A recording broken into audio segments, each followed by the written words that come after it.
What do you believe right now that's making you feel this way? And when you analyse it, you realise how irrational you can be at times. Every single one of our major customers and minor customers all shut their doors overnight. It's not sales per se, but the outcome of it is because people get to know you, they get to see you. Making those efficiencies to maximise service profits as well as just product profits.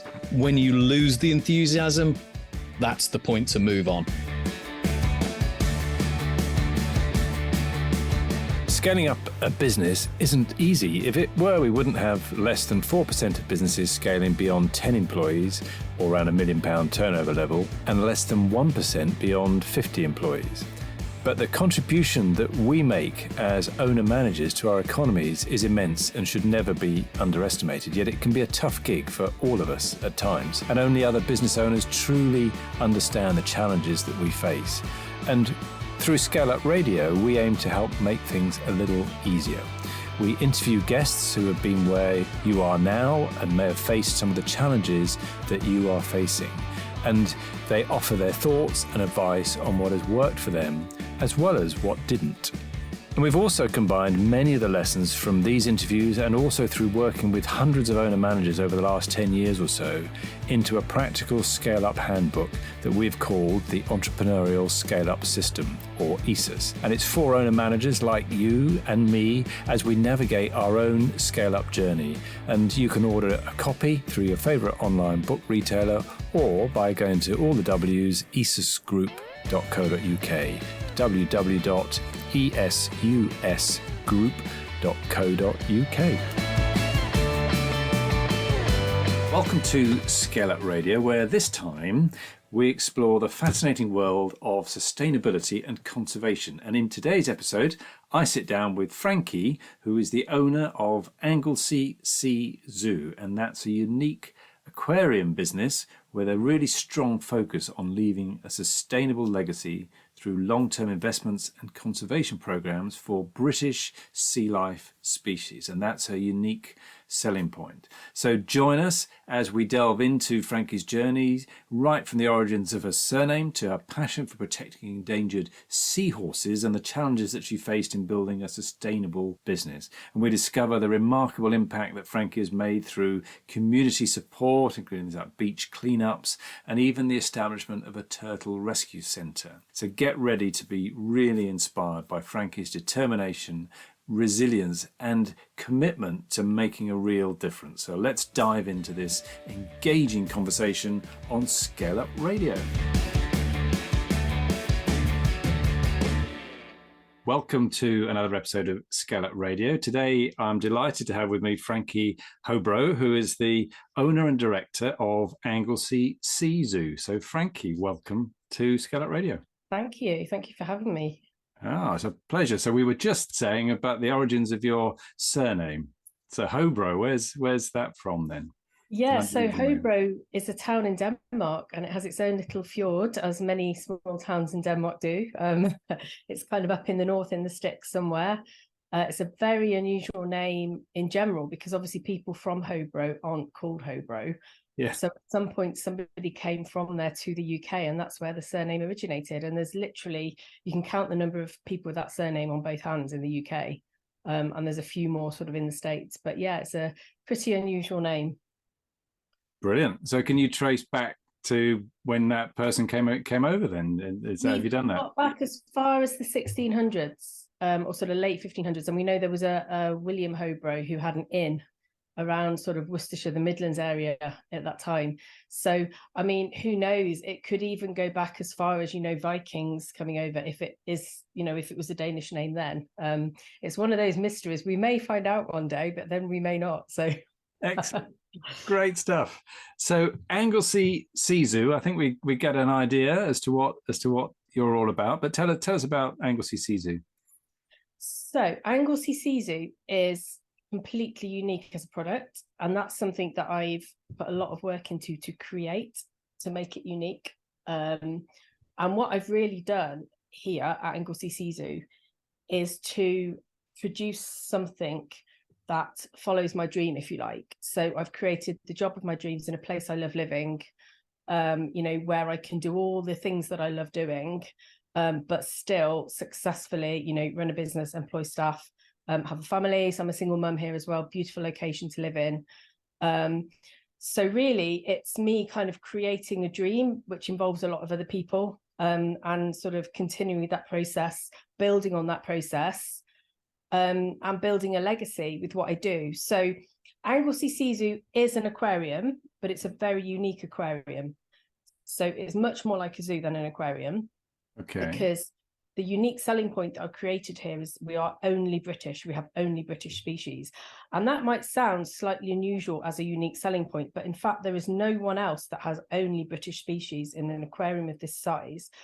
And the reason I can do that is that all the water comes directly from the sea. It gets pumped out of the Menai Strait, goes around the aquarium, goes back out again. So created this sort of completely natural system and habitat for the animals here. We've recreated the natural wild habitat for them, which means that we have very happy animals living in natural conditions, which means that they breed. That means we can have breeding and conservation programs for them. Okay. And it also allows a lot of public engagement, because it never ceases to surprise me how little people in the UK know about what's in the sea. A lot of people know about tropical stuff. They know, the stuff we've seen on holiday, but most people know nothing about what we have here in the sea in the UK. And if they don't know about it, they won't protect it. So it's all about sort of public engagement in that sort of way, and community engagement as well. Excellent. And what is the legacy then that you're aiming to leave? So what I'm doing with the business here, it's, yes, I have to make a profit, and yes, it's a business. I'm now a business person, but for me, it's not about immediate profit. It's about looking at the long term, looking at the future, with the sort of legacy that I have in place. So really, yes, I make profits in the short term, but I look at the best way to be as sustainable as I can in the long term, which involves sort of making decisions really on how to invest those short-term profits for the longer term. So I'm always looking at the long term. I'm looking at investments for the long term, sustainable investments for the long term. So sustainability is very, very important to me. And it's also fundamental and underlying part of what the business does, and that's really where my passion lies. It's about being sustainable. And the product sort of comes as part of that and goes along with that, because creating the product that I have with the Sea Zoo being all British and being able to breed, rare species on conservation programs, means that is part of that picture as well. So obviously it's a business. I employ staff. I have to make profits. I have, business loans to repay, this kind of thing. But it's not about the short-term profit. And this is what I'm always encouraging people to think about, especially when you have something like this, which is a dream, if you like, that you're sort of creating and adapting as you go along. Yeah. It's not actually so much about now. It's about how you can make decisions now, which will be as beneficial as possible for the future. Yeah, I think that's a really valuable lesson. You've articulated that beautifully, and we can see from the sustainability side how that's so important. I think it also translates to us as business owners anyway, because if we're all about just the short-term profit, doesn't matter what type of business we're in, then that's not what we should be about. We should be about the long term in some way or other. We think that should be around creating value, which you can look at in all sorts of different ways. But it's the long term decisions that create that value over time, give you those options and everything, rather than the short term profitability. So it's fascinating to have you put it in those contexts around the sustainability side of things. Yeah, absolutely. Just the fact that sustainability, yes, it's about the environment, it's about being green, but it's not only about that, it's about a lot more than that. And you have to be sustainable if you're going to be successful in business, because sustainability is about making the right decisions now to maintain the business, as efficiently as possible in the future. And, I very, very much believe anyone that's in business now, or in any kind of employment now, we have to be, accounting for sustainability, particularly environmentally, and allowing for the climate and things in that as well. So this is something I'm always reminding people about, that should be part of your plan and part of your long-term picture. Yeah, excellent. So how do you make money? How does the business model work? Because I imagine you've got all sorts of different streams of bringing in funding. So I don't bring in much funding. Okay. Unfortunately, I am basically a bread and butter tourism business. That's what the business is still. Yep. So I rely on footfall and secondary spending and profits through admissions, through the shop, through the cafe. But a lot of the work we do is not-for-profit work. So we do fundraising of our own, and we bring in funds where we can specifically to carry out particular projects, which are not-for-profit. Most of those not-for-profits are very community-led and community-based. So things like community beach cleans, for example, and marine animal rescue is a really big one now as well. I think I'll probably talk about these more in a bit, because all that is sort of part of the adaptation and this kind of thing. But Okay. I very much believe that, you know, even if that sort of thing doesn't make you money, it's important to incorporate it into what you do when you've got this sort of a business, because Anglesey is an island. I worked abroad on islands for many years, and islands are very unique in the way they work. And as an island citizen, you know, you do have a slightly different attitude to your environment, to your work, to the community, I think, than you do if you're anywhere that isn't an island. Yeah. And it's a very important aspect, really, you know, where we are, the location, and how we sort of sit within the community, not just as an employer, but with the, you know, the local community involvement as well, is a really important part of what we do. Yeah. And I guess actually, you know, because we have listeners from all over, they may not know where Anglesey is. So of course you can describe it better than me, but you're on the tip of Wales. That's right. Yeah, it's in North Wales. And yeah, a lot of people don't even know that Anglesey exists, let alone where it is. It is an island. It has a very, very narrow body of water, the Menai Strait, which is Avon Menai in Welsh, separating Anglesey from the mainland. Yeah. Avon is river in Welsh and Cymraeg. So, you know, it's a very fast-flowing, very narrow body of water, which separated Anglesey from Wales for centuries and centuries. We now have 2 bridges, so you don't have to get in a boat to come to Anglesey. In fact, you could actually, if you blinked for long enough, then you wouldn't actually realise that you'd crossed the sea and got onto an island. Yeah. It's about 720 square miles, something like that. We have Holyhead Port going to Ireland, so that's, you know, we have quite a lot of sort of, you know, business going that way. But other than that, Anglesey is very much agriculture and tourism. You know, those are the 2 sort of main sectors on the island, really, apart from the port of Holyhead. Yeah, and it is a beautiful island, isn't it? And the scenery is just absolutely phenomenal. It is absolutely stunning. So as I say, I've lived on a lot of islands in my time in the tropics and other places. I've never lived anywhere with a view like the view I have here. You know, we have the most incredible beaches, and that's all year round. It's not just when it's sunny. And where I am on Anglesey, on the sort of southern part of Anglesey, you have this incredible view across Snowdonia National Park, you know, with the sea, with the Menai Strait there. So it's incredibly beautiful place to live. It's typically for an island, you know, it's wild, you know, it can be completely crazy in the winter. We get cut off here sometimes. You know, when the tide's high and there's an onshore wind, you could actually, you know, be sort of stranded only for a few hours while the tide's high, you know, when we get these kind of mad storms and stuff. But again, that's part of island life, and that's part of what I love really about being here. Yeah. So did you know that you've opened the possibility for me to ask? But I was looking through your LinkedIn profile and your experiences, and you mentioned briefly there that you've been on other islands. So yeah, to position Anglesey as your favourite island, really, of the islands you've been. Do you want to just give our listeners a little history of the kind of islands where you've worked before, where you've been before? Yeah, so my background for a few years before I came here and brought the business, I specialised working as an island conservationist, which is a very specialist area. It's not something that you kind of, you know, study for. It's something that you gain really through experience. So I was very keen on sort of wildlife and biology and conservation stuff as a teenager, but I didn't know exactly what I wanted to do. And I had a year out before I went to university, in the days before anyone knew about them. They weren't a gap year or anything like that. You know, it was kind of this quirky thing to do. And by the time I'd kind of been on that year out, I'd been to Australia and been to a few other places really for the first time, leaving the UK. I decided I wasn't a city person for a start. Having grown up in the Midlands, I was not a city person, definitely. And I knew that I wanted to do this kind of work, sort of conservation type work, be out in the sticks, work with wildlife. And I sort of knew that my perfect job didn't exist. But having done my degree, I then kind of went out to find it, I suppose. So my first placement was through Gerald Durrell Wildlife Trust, and they're the organisation which underlies Jersey Zoo. Okay. And I worked for a little while at Jersey Zoo itself, but most of the time I was actually in the field running and managing projects for Durrell Wildlife Trust. So Jersey Zoo and Durrell are a very, very specialist area within zoology because they only have critically endangered species and endangered species.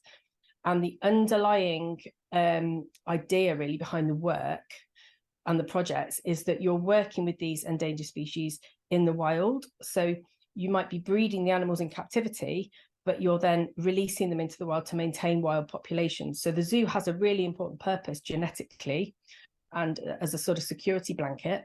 Mm-hmm. But these projects, of course, are mostly on islands, because like Jersey, like Anglesey, islands are a lot of the places where you find these endangered species.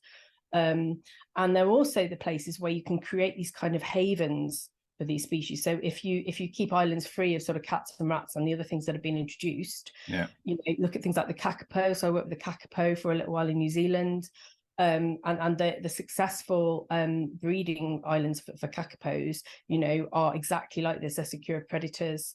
You know, they're offshore islands.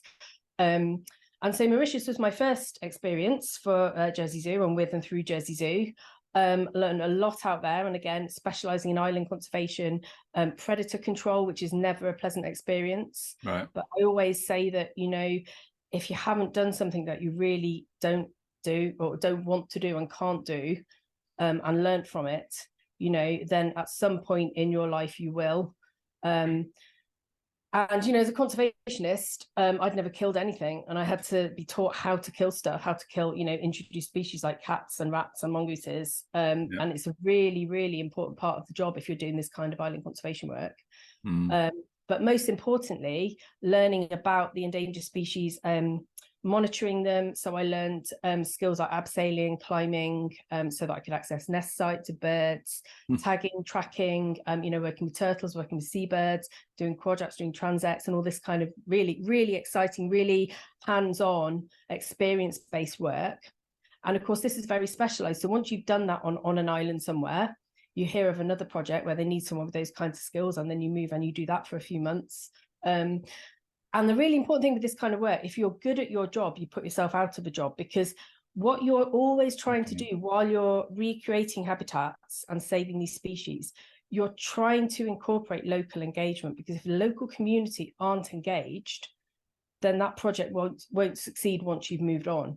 You know, you have to engage people, and you have to give them an alternative solution as well. If they are exploiting a resource, you know, you can't just stop them from doing that and then walk away, because they will continue to do it. So you have to, you know, you're coming up with a solution that benefits them and benefits the habitat and the species. And so this is the kind of work that I did on islands like Mauritius, in Seychelles, briefly in New Zealand. I went to Mexico as well and worked in some of the little islands in the Sea of Cortez around there as well, and got a lot of this kind of hands-on experience. And all this kind of experience is now the way that I'm successful in doing what I do with the business here, because I've kind of found a problem and come up with a solution. And the problem here in the UK is that people are completely disengaged with what's in the sea. They know nothing about the marine environment.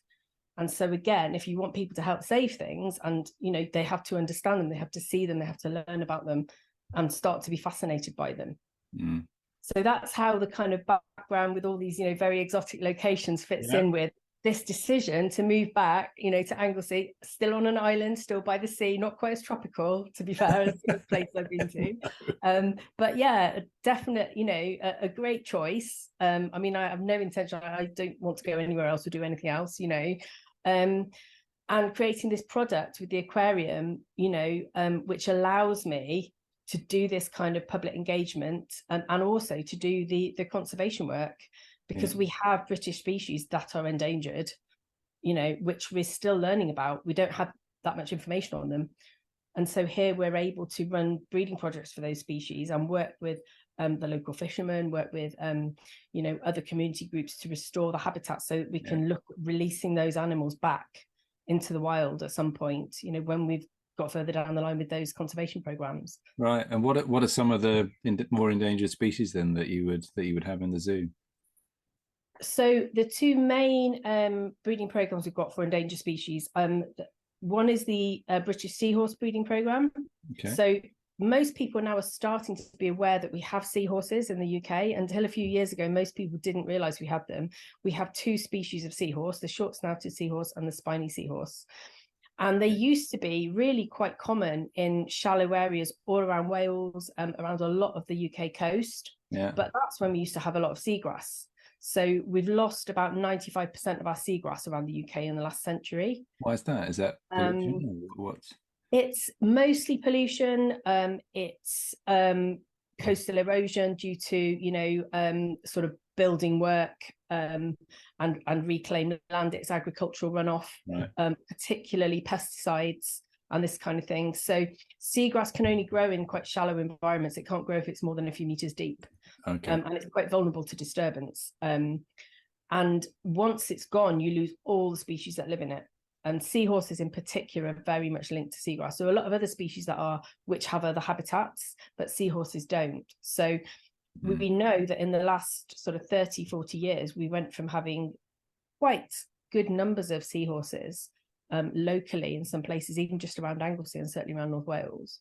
And they just disappeared. In the space of a decade, they quite literally just had gone, along with that seagrass habitat.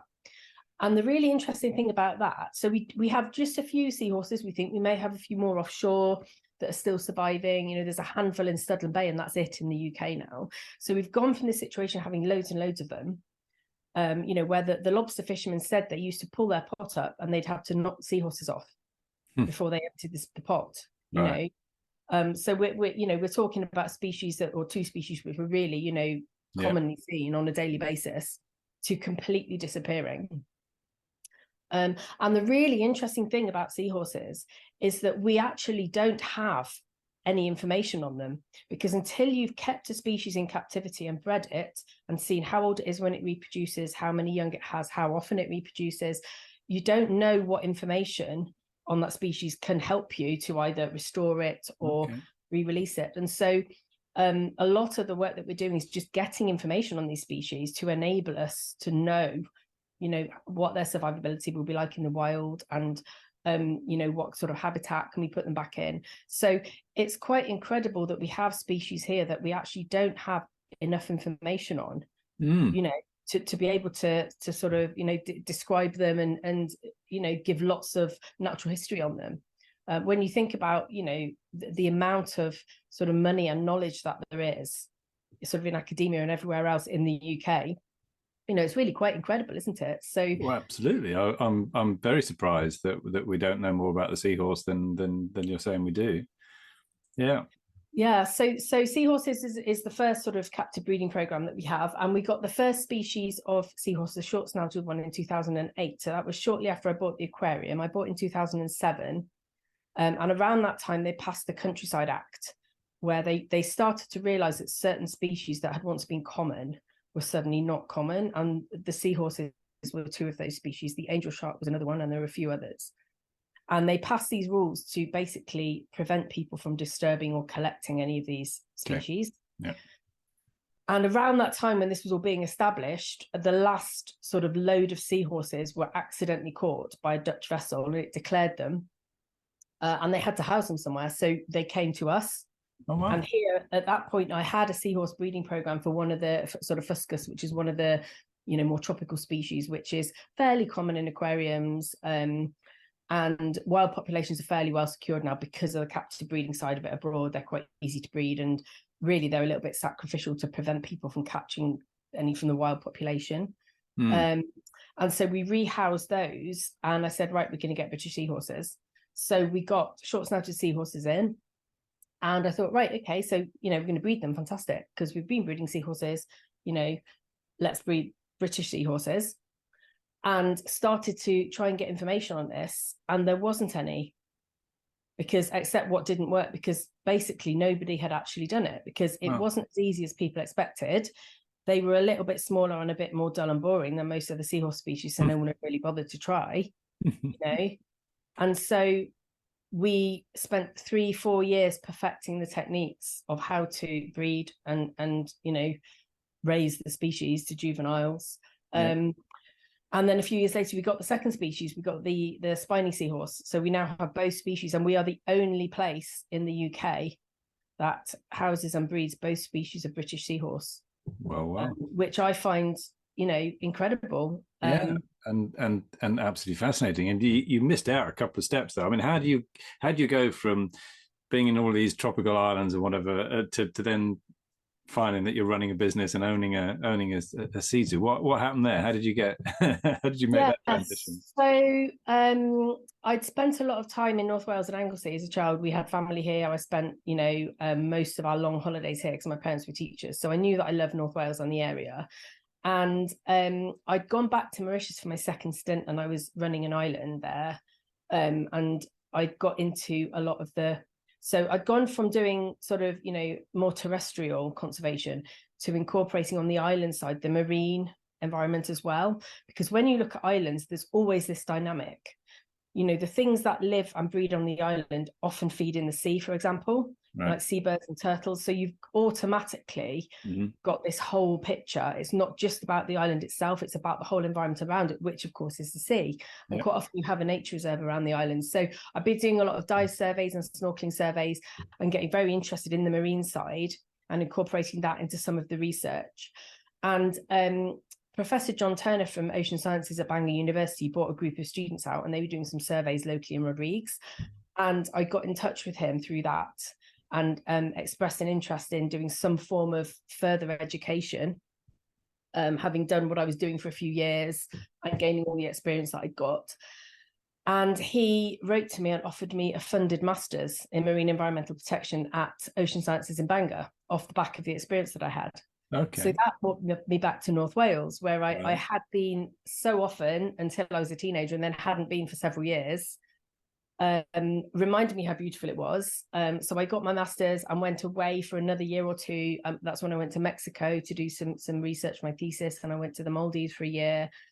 And the opportunity to buy the business came up at that time with my husband, and we actually had another husband and wife team on board as well, which didn't really last very long. That was less than a year that we ended up kind of buying them out. And I suppose I saw a dream. I saw the product of my dreams, if you like, with what the business could be. And it wasn't easy. The first few years wasn't easy. I mean, also my husband and I've been doing this on my own now for about 11 years. So, after a few years, then it was just me. But I was very, very determined about the way I wanted the business to go and why I was doing what I was doing. And it was very challenging to start off with, because the business as it was very sort of run down. It lacked investment, and it was sort of trying to do a lot of things, but not doing them well. So it was an existing business that you with. It was an existing business. Yeah. It was an aquarium, but it was trying to do a bit of tropical, a bit of marine, a bit of everything. And at that time, if you think about this, 16 years ago, sea life centres were just taking off hugely. Yeah. And they were this incredible packaged product. I think of them a bit like a McDonald's for tropical marine life, really. You know exactly the kind of thing you're going to get. You know what you're going to pay. You know what you're going to get, how it's going to look. And that, that was a very competitive industry. And I couldn't see the need or the point in competing with that kind of thing. I'd seen all that kind of thing abroad in the tropics, but I saw that nobody was doing the all British side of it. And I saw the fact that all the water came out of the sea, and to me it was a no-brainer, because it makes it more sustainable, it makes it more ethical, you can practice stock rotation, and the fact that no one was doing it, it's interesting, because now I see that was fantastic, because that gave me my unique selling point, and that's what I was always pushing for. But I had quite a lot of criticism at the time. There were a lot of people that were saying, look, Frankie, the reason why sea life are doing so well is because that's what everyone wants to see. People don't want to see British stuff, boring stuff, brown stuff, they want to see bright tropical species, and I had this, and it's all very well, this sort of environmental image thing, but, it doesn't make you money. It's all a bit hippie, and it's kind of going out. It's not the thing, it's not the way to make money. It's not going to bring you enough profits. It's not a long-term vision. So how did you raise the money? Were the banks of that opinion as well? Or did you manage to persuade, did you not need a bank? How did you raise the money? I got a very large bank loan, and I have a slightly less large bank loan now. It's about half what it was, but it's a little bit less eye-watering now. But yeah, fortunately, the banks saw the potential, I think, with what I'd done and what I would be able to do. Right. And of course, it was less challenging times then. It was easier to produce a business plan and to borrow money for something like that, thankfully. Yeah. And to be really honest, if I'd known then what the first sort of few years, the first 5, 6, 7 years would be like, it's probably a good job I didn't know, because I may not have done it. And it's definitely the best thing I've ever done. I think there might be a few people listening to this, if they're running their own businesses, that might think the same. With a bit of hindsight, they might not have done it. But yeah. But that is, in the long run, that's what makes you such a good business owner, because it's true, this thing about, what doesn't kill you makes you stronger. It's all a huge learning experience, and the best thing about having something that nearly breaks you and not being broken by it is that that is a no-go area. You're not going to do that again. You have this huge, learning experience from it, which is really, really beneficial, So it's all about looking at the positives as well, I think, being positive and trying to be kind with yourself about what you have achieved instead of worrying about what you haven't, because that's the other very kind of common thread with people like this who have their own businesses. You're always beating yourself up about what you haven't done. I wanted to do this, I haven't done this. Instead about look at what you are achieving. Look at what you have done. Even just the fact that if you're employing people, if you're being an employer and you're managing to succeed, like through COVID and things like this, and you're still an employer, that is a huge achievement in itself. Yeah, with the kind of challenges that some of us have been facing over the last few years. Yeah, absolutely. And the wonderful thing for me with this, this Britishness and this decision and this sort of slight sort of, criticism that I was getting, really, this challenging sort of reactions I got from people. About 5 or 6 years ago, it started to completely turn around, and I'm now recognised as being a sustainability champion. Right. People are coming to me saying, oh my goodness, give me some ideas. What can I do? What is it that's working? How have you managed to do this? Where do I start? Fantastic. And I'm kind of saying to them, start by doing even just small stuff. Just start doing something, because the sooner the better, because then you're ahead of the game. Yeah. Very good. So yeah, absolutely. So really good foresight at that time. And it sounds like you had a bit of a difficult first year then, if the couple that were involved in it parted ways from you. It was difficult because I think we hadn't realized that they had a very different idea. They were much more about the sort of short-term financial gain. And I think part of the problem was that it became apparent quite quickly that wasn't going to happen. And I think to them that was, that was kind of a showstopper for them. Right. Whereas, with me, it was, I'd given up. It was a huge decision for me to move here and do what I did. Yeah. That's not a decision that you take lightly and that you just change your mind about. Mm-hmm. So as far as I was concerned, it was going to work. And the vision that I had was the way I was going to make it work. So a lot of it really was just sheer determination, to be honest, because it's like, you know what, I'm the one that can make the decisions. And if it's the wrong decision and I go bankrupt, then so be it. But it's on my shoulders. It's my decision. And, and I didn't go bankrupt. I'm still here, and I learned as I went along, and I've made. So I'll give you, there's quite a good example actually of this. So obviously, because I'm running pumps 24/7, although I'm sustainable and it's water straight from the sea, we are having to have pumps and systems running. So, to an extent, utility costs are relatively high. Also, we have to chill the water for 6 months of the year because otherwise the temperature is a little bit high for our invertebrates. Okay, so you don't have to heat, but you have to chill. So which is actually more expensive almost energy-wise than heating, chilling, refrigeration. So I was looking at the utility cost side and how can I be more sustainable. And 7 years ago, I made the decision to get 50 kilowatts of solar power. And bearing in mind I have a bank loan. So at the time, I was looking at this and I was juggling it. And there were no benefits as a business. So there was no funding available. And sadly, there still isn't really. There's very little available for businesses. Homeowners, yes, but businesses, no. Right. And so I borrowed £70,000 along with my bank loan to put 50 kilowatts of solar power on the building. Yeah. And off the back of that, I got some electric chargers installed for free because I had the 50 kilowatts of solar. So that was very beneficial because no one else around had electric chargers. So that was, fantastic. Yeah. And obviously I was then juggling repaying the loans over the last 7 years. But as you can imagine, last year, I look back and I realize it's the best decision probably that I've ever made in the entire time that I've owned the business. Because if I hadn't had those 50 kilowatts of solar to reduce my energy charges, I probably wouldn't be here, because they were so extortionate. Interesting. Do you know what proportion of your total electricity use that is difficult, and it's particularly difficult now because obviously 7 years on the system isn't as efficient as it was, and that's my current that's what I'm sort of in the process of doing at the moment, is increasing the efficiency of that and looking at what else can I sort of put on as add-ons really to further increase or utilize the power that we're producing. It's probably reduced the cost by, well, definitely more than half, probably about 2/3. Yeah, very good. Excellent. So as I say, best decision I made. At the time I was kind of thinking, it was a balance of shouldn't I, it's a lot to repay, and now of course I'm thinking, thank goodness, it could have been so different. And really at the time, no one was bothering to do that.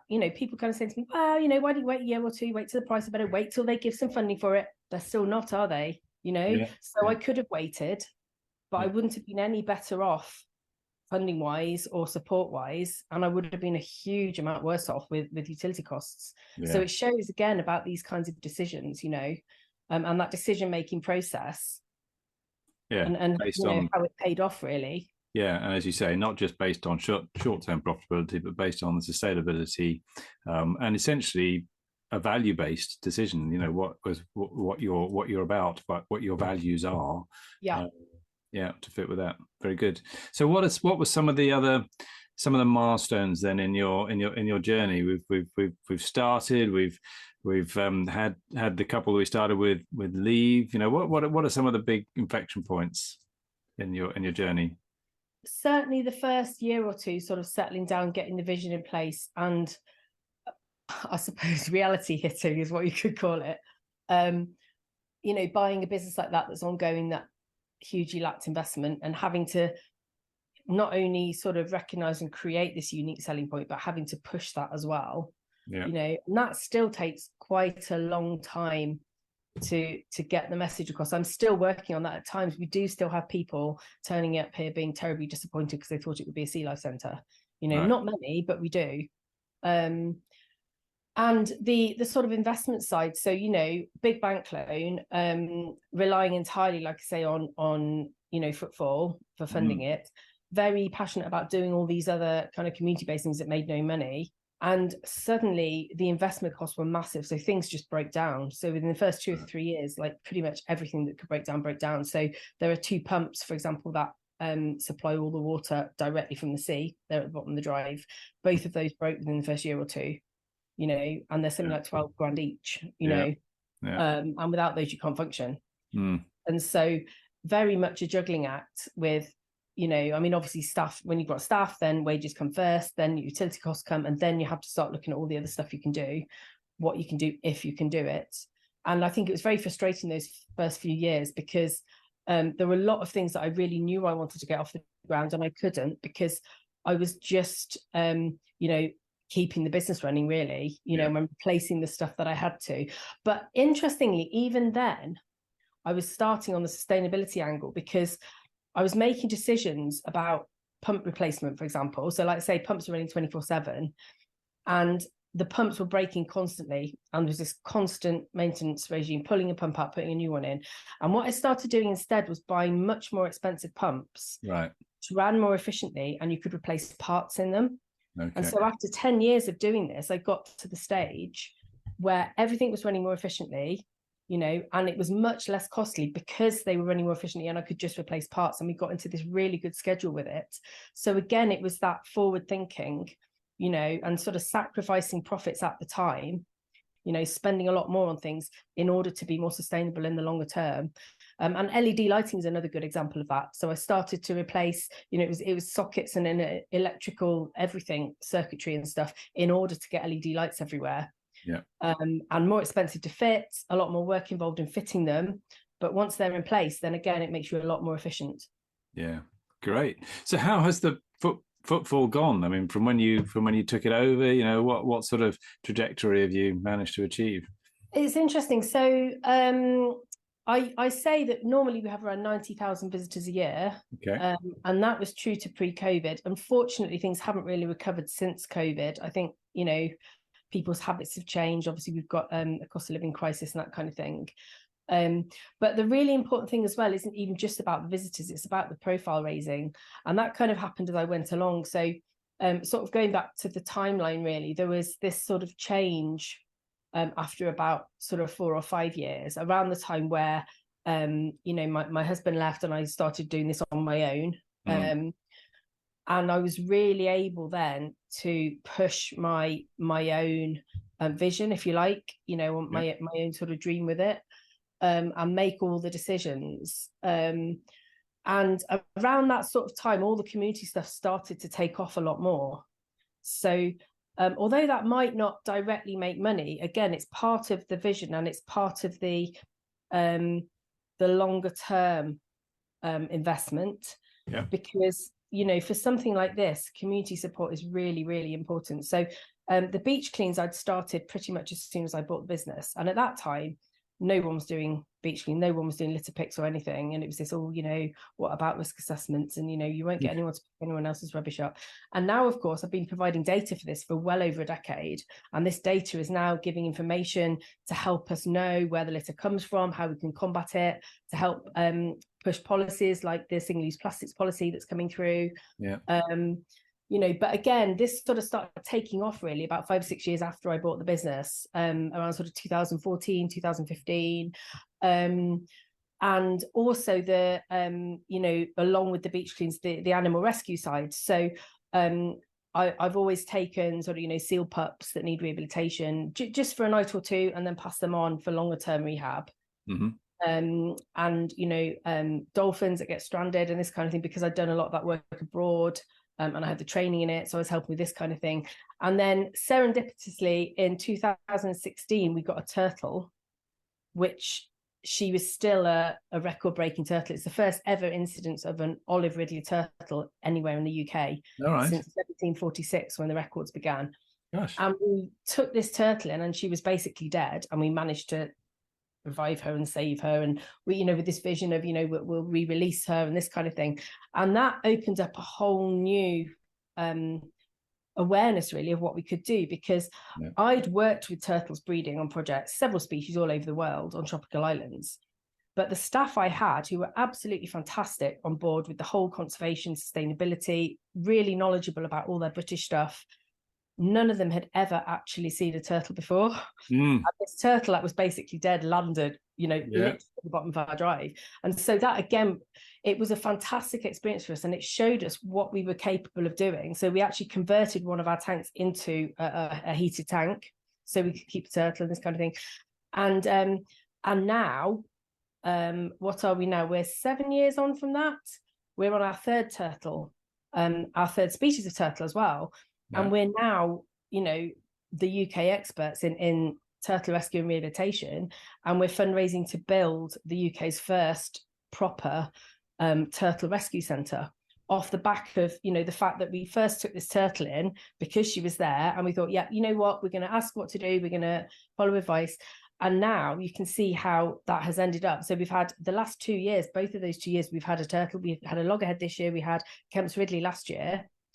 And of course, there's a lot of PR and public engagement with that, because again, a lot of people here have never seen a turtle, and it's a huge opportunity to educate people about them, about the importance of them, even though they might not live here. You know, it's connecting people with something that is still important, even if it's somewhere else in the world, and, you know, and telling them how they can help to contribute to that, even from here. And most importantly, because these turtles are being flown back and being re-released, you know, you're not putting an animal in captivity for the rest of its life. Right. And that's very, very important. I mean, I very strongly believe, although I have an aquarium with, you know, animals in it, I very strongly believe that, you know, larger animals like turtles and dolphins and whales should not be kept in captivity. You know, I believe they should be out in the wild for people to enjoy in the wild. And I very much encourage and show people how to enjoy them and encounter them in the wild. you know. So again, this is another sort of thread, if you like, as part of this dream that's ended up happening, which has led to something bigger, something sort of new, you know, and groundbreaking, which is, you know, another unique selling aspect of what we do.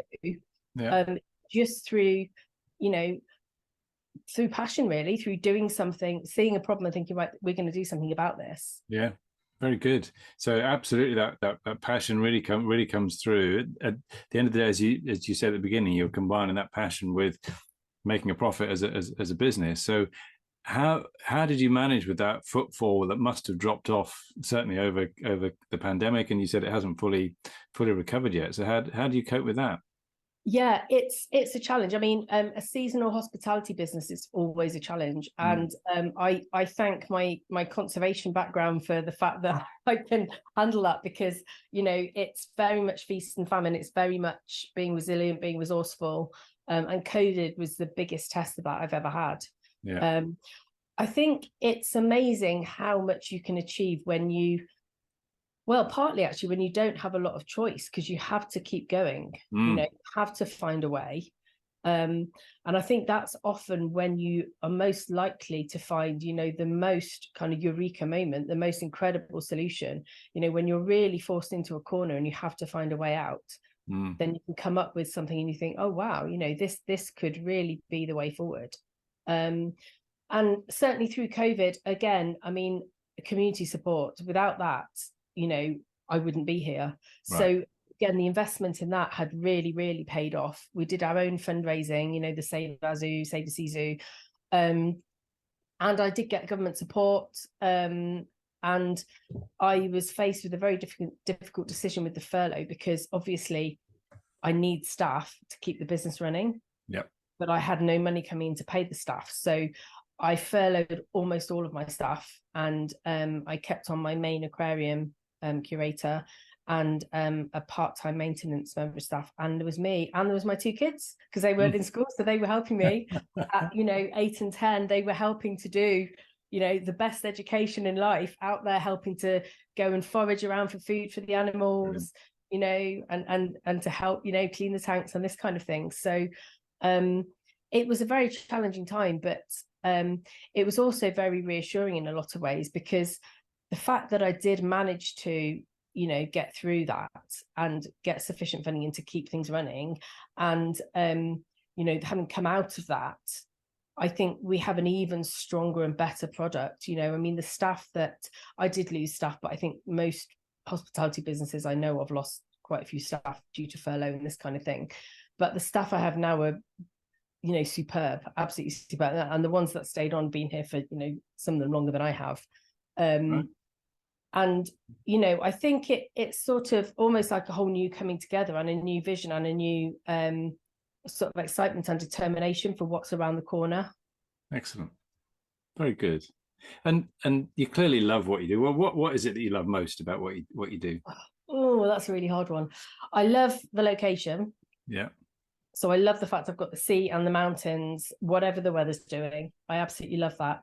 And by the way, during lockdown, that was, I mean, I've never been more grateful for living where I live. Yeah. Because, you know, 5 mile a day rule or whatever, beach on the doorstep. Do we go left? Do we go right? Do we swim? Do we go, you know? So the location is fantastic, but it's the fact that I can do the hands-on work that I love doing, and the communication.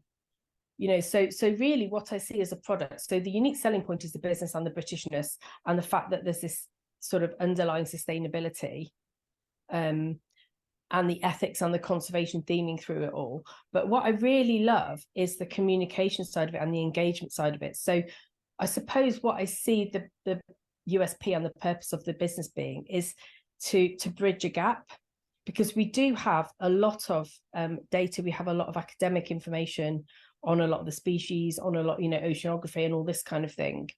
And we have fishermen out there that know their stuff really well, but they've never written it down. Right. And I suppose I see our role really of joining things up. Because what I love is that we work with everybody. So we can work with fishermen. A lot of our stock comes from fishermen. Fishermen in general get a very bad press, particularly with environmentalists, because there's this assumption that they're killing everything and they're stripping the sea, but they actually don't have that attitude. The huge majority of fishermen, they want to keep fishing, this is a livelihood for them, and they want to keep doing it in future generations. So they want to be more sustainable. Yeah. And if you get on board with that and work with them, then that can be a really great, really fulfilling relationship. And we have that with a lot of local fishermen. And the same, what I love is that the sort of collaboration with a lot of the community groups. So North Wales Wildlife Trust, Keep Wales Tidy, Marine Conservation Society, the Shark Trust, Project Seagrass, all these people, mostly not-for-profits, who we're working with at a community level, really communicating the message across to people, educating people about things, showing them things, telling them about things, particularly now coming to the summer.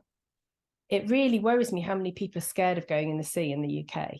They're really scared of sharks or jellyfish or, this kind of thing. And having lived and worked in the tropics, there is really nothing in the UK that you need to be scared of in the sea, comparatively. And yet people go on holiday there and they dive in and they swim around and it's nice and warm.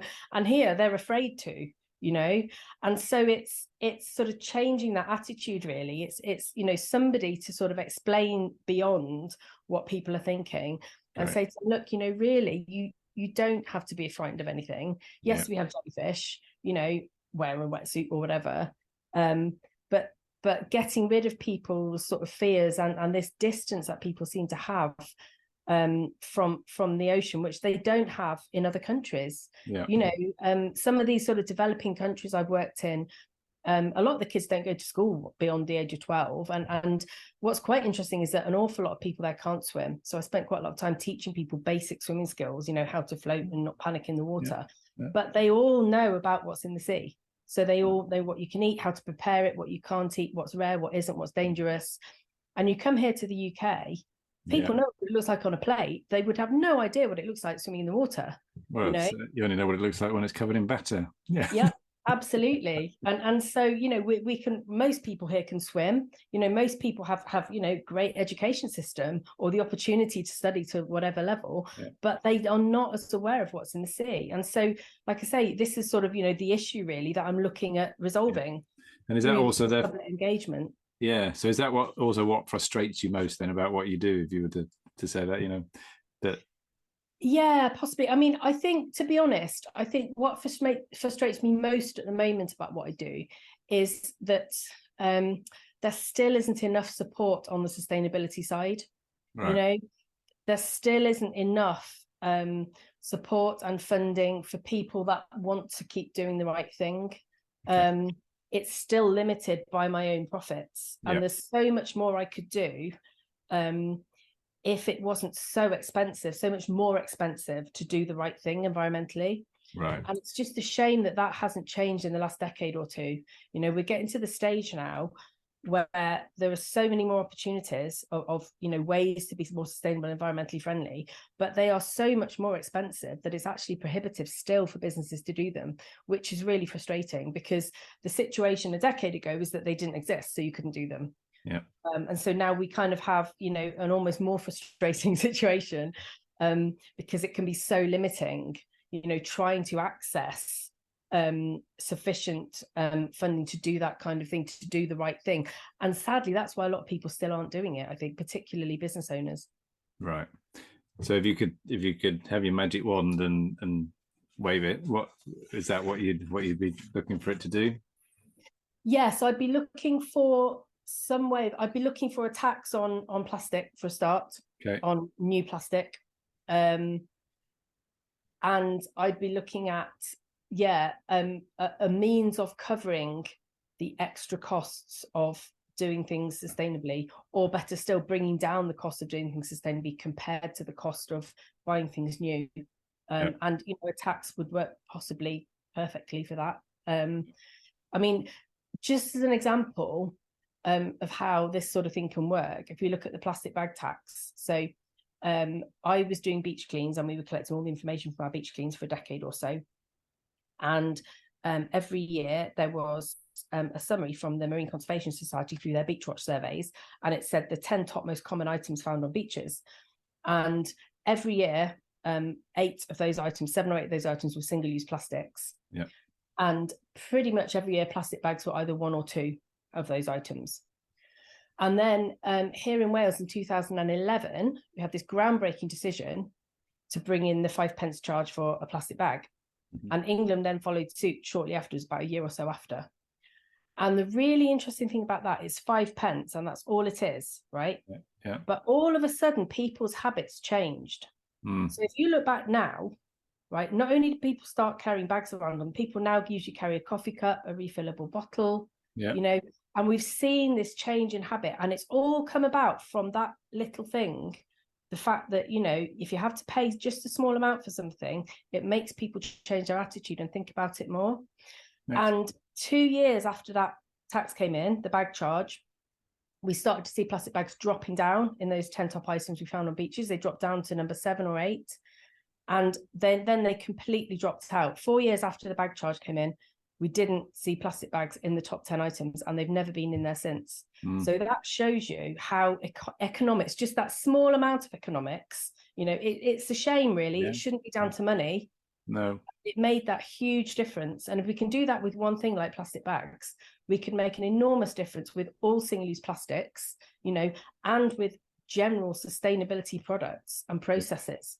You know, if we make it more affordable or to do the right thing, or less affordable to do the wrong thing, you know, then more people will do it. And that will drive the industry to come up with cheaper ways of doing the right thing. Yeah, excellent. Very well said. And what are some of the, within your business, you know, we've got footfall, so I imagine that's one of the things that you keep a very close eye on in terms of measuring numbers. You know, what are some of the other key metrics that you want to see to know that you're in control, things are going in the right direction? Yeah, so really it's footfall and finances that sort of tied together, because it's very much feast and famine. So obviously I have the sort of quieter winter period to get through, and however much you try and have offerings during that winter period, you know, we're very, very reliant upon tourism on Anglesey. You know, we get like 3 times the population or something over the summer. So there's only a limited amount you can do. And really it's wet days in the summer when it rains and people can't go to the mountains and the beaches. Those are the really busy days here. So what I've tried to do is maximize capacity for those days to try and get, you know, as much as we can out of people on those days, and to maximize their experience. So something that I brought in pretty much when I first bought business was the 7-day ticket. And again, at the time, it was like, oh, you know, people just give them to someone else, and you know, you'll lose money on people that would visit. But actually, that's not what happens, because if people have bought a ticket and they know it's valid for 7 days, they keep it just in case. Yeah. And if they come back, even if they just get a coffee or an ice cream, it's still money that you wouldn't have had otherwise. Yeah. And the really nice thing about that as well, if something is broken and they can't do it, or if it's a really wet day and they didn't have the best experience or whatever, they can come back on another day, you know, which makes up for it. So it does give much better value, and it helps to appease a little bit, you know, when you've got these sort of very whirlwind days and you know that it's not going to be the nicest experience, and you know, everyone's bad tempered and the weather's terrible, then you can say to people, don't worry, come back on a sunnier day, you know, or even just for an hour on the way back from the beach, and it increases that value for them. So that's how I've managed to sort of offset that almost. And similarly in the winter, you know, it's very much kind of an indoor space for people, but in the winter it's quite nice to know that you can pop back in for 10 minutes and then just sit and have a coffee, you know, and get warm in the cafe afterwards. Very good. So that's really, really paid off. As far as there isn't really anything else that I use to measure things by, except the overall sort of efficiency and the sustainability side, really.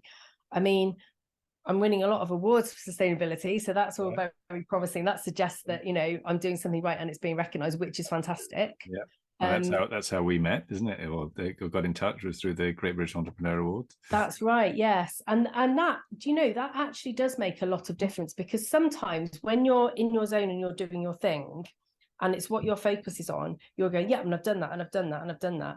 And then when it's something like sustainability, you don't always realise that you're that far ahead of the game until you start to look at what other people aren't doing, almost. And And so awards like that are really valuable because it does help you to recognize that you are getting recognition, if you know what I mean. And it helps other people to see that as well, that there is something worthwhile, that they could also be doing, to sort of compare it by, to encourage them to have a go at doing something, really.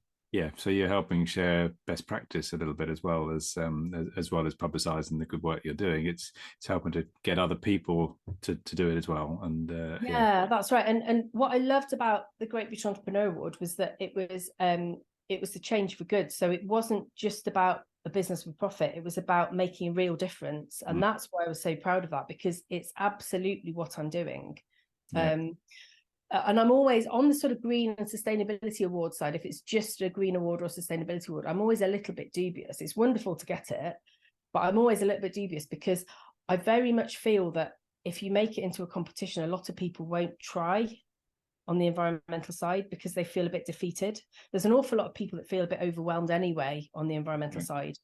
And the last thing you want is to make them feel like it's a competition, and so they think, oh, there's no point in bothering, so I'm quite wary of that, really. I think it's, whatever anybody does, however small a difference it makes, it's still making a difference. And if enough people make a small difference, it becomes a much larger difference. Yeah, so your advice would be to find something, even if it's small, and do it rather than be put off by and overwhelmed by it. Yeah. Excellent.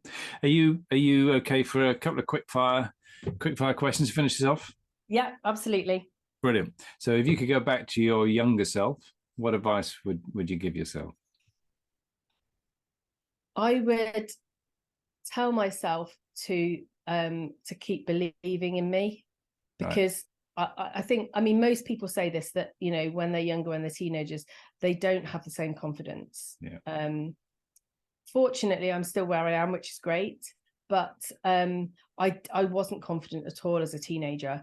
And one thing I'm really trying to make a difference with now is other, teenagers and youngsters in that position, talking to them about my journey and explaining to them, saying, look, don't worry about thinking outside of the box. Don't worry about trying to fit in a box. The really important thing is that you have a passion and that you follow it. Right.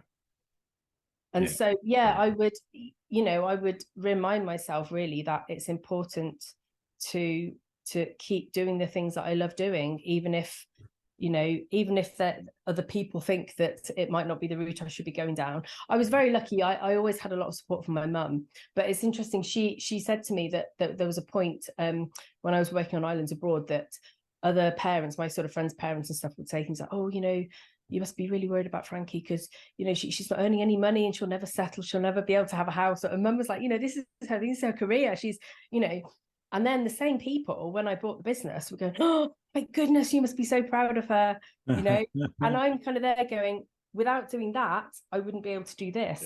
Yeah. And so it really is. It's about trying not to worry about what people are thinking of you and doing your thing. Again, it's this longer term, trying to think about the longer term and not worrying so much about the small stuff now. Brilliant. Which I think youngsters do a lot, don't they? I think they, you do as a teenager, you worry a lot about all kinds of things. Absolutely.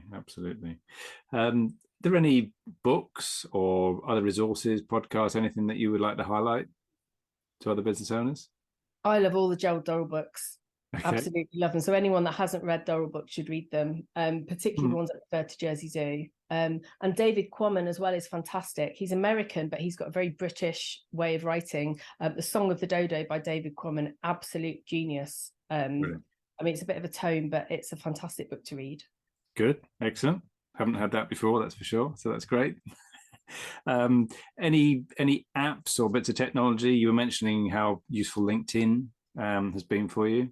Yeah, LinkedIn is brilliant. And I always say to people, if they want to get in touch, that's a good way to get in touch, because it gives you a little bit of a background on people.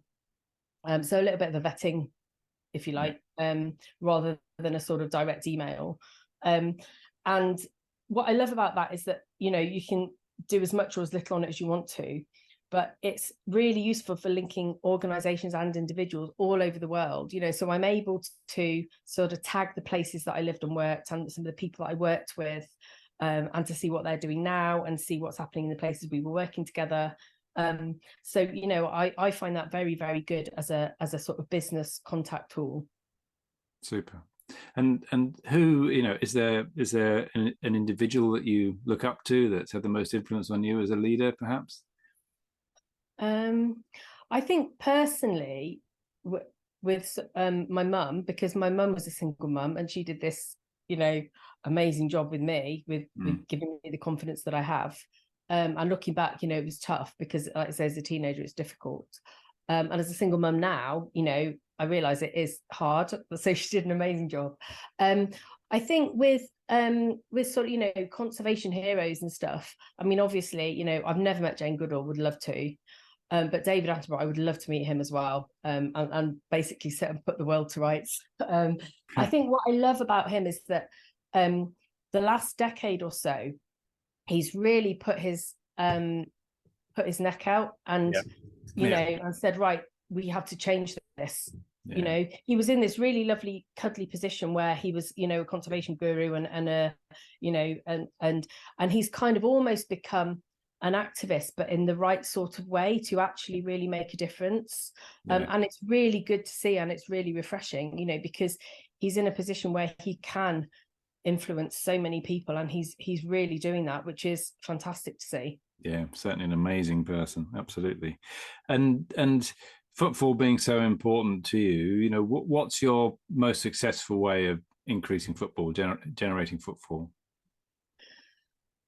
So I'm still working on the unique selling points, saying to people, look, even if you've been to other aquariums, you want to come here, you want to see stuff, we have stuff that you can't find anywhere else. People tend to see it as a kind of, we've got the kids or the grandchildren, but we often find that, older people or, university students, you find them still reading stuff like 3 hours after they came in, and they obviously don't expect this, but there is an awful lot to see and an awful lot to learn. And so I suppose it's convincing people who might be thinking, oh yeah, we'll go there at some point. No, go now. And then, and you've got a ticket that is valid for a week, and we always have different sort of engaging activities and this kind of thing as well. But that is what I suppose I'm very conscious of recently, is that people said to me, oh, we came to Sea Zoo. Oh, it was wonderful at the Sea Zoo. Should have gone years ago, should have gone back years ago. And I'm kind of thinking, this is what I need to do. I need to make sure that people realise that there is something for everybody, rather than thinking that they just, bring the family occasionally. Yeah, excellent. Brilliant. And how can... So what we're saying is people definitely need to come to Anglesey because it's a wonderful island, and obviously when they're there, they need to come and see you at the Sea Zoo. So how do people find out more about you, maybe get in contact with you, or find out more about the Anglesey Sea Zoo? What's the best way for them to do that? Getting in contact with me, LinkedIn is usually the best option, because then I can see a bit about them as well before we sort of get directly in touch. Obviously, we have a website and we have very strong social media for the Anglesey Sea Zoo, which is a very good way of keeping up to date on what we're doing. Website has a lot of information on even the not-for-profit, like the Turtle Rescue Centre and that kind of thing. So it's not just about, visiting and prices and things. There's also links to a lot of our, YouTube videos and some of the other recordings we've done and sort of appearances and things like that. So that's a really good resource for people, and it does have a means of contacting us on there as well. Brilliant. Well, Frankie, thank you very much indeed for being my guest on ScaleUp Radio today. I've learned a lot, really enjoyed our conversation. So thank you very much for taking the time to be with me. Thank you. I hope you enjoyed that discussion, and if you're building and scaling your own business, you might well be interested in our book, The Entrepreneurial Scale-Up System. And it's exactly what it says on the tin. It's a practical handbook around scaling a business in a structured way. And you can order a copy on all your favorite online retailers, including an audio version, or you can find it and other supporting resources on our website, www.esusgroup.co.uk. That's esusgroup.co.uk, which is esusgroup.co.uk.